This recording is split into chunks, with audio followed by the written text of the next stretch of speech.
ગાંધીનગરમાં મહાત્મા મંદિર ખાતે મુખ્યમંત્રી ભૂપેન્દ્ર પટેલની અધ્યક્ષતામાં ક્રેડાઈની રેન્જ ઓફ ગાર્ડ સેરેમની 2025 યોજાઈ। ક્રેડાઈ નેશનલના નવા પ્રમુખ તરીકે શેખર પટેલ તેમજ નવીન એક્ઝિક્યુટિવ કાઉન્સિલની વરણી કરવામાં આવી છે।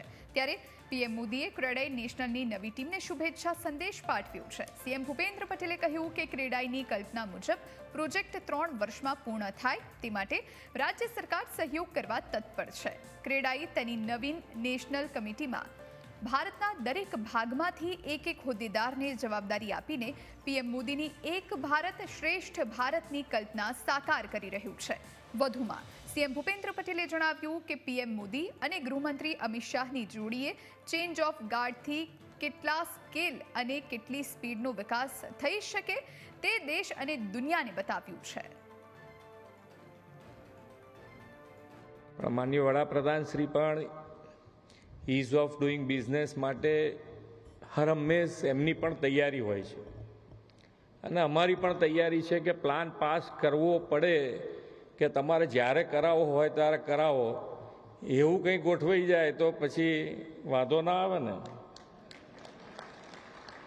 પણ પછી જે ખોટું કરે એમાં કોઈએ વચમાં પડવાનું નહીં।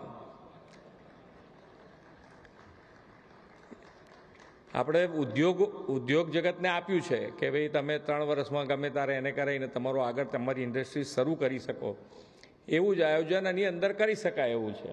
એક વાર સાથે બેસજો, તમને આનીમાંથી એકદમ ફ્રી કરી દઈશું કે આ પ્લાન પાસ કરાવવાની ઝંઝટમાંથી જ મુક્તિ થઈ ગઈ।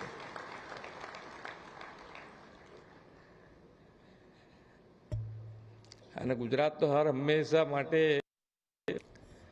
વડાપ્રધાન શ્રીએ ગ્રોથ એન્જિન બનાવ્યું છે, એટલે અહીંયાથી ગુજરાત મોડેલ પછી ઘણી વખતે ક્યાંક નાની મોટી પાછી છાંટ આવે ઇન્ડિવિજ્યુઅલ, પણ એ તો હવે શું કરીએ, આપણે પોલિટિક્સ તો રહેવાનું થોડું ઘણું નાનું મોટું ચાલ્યા કરે।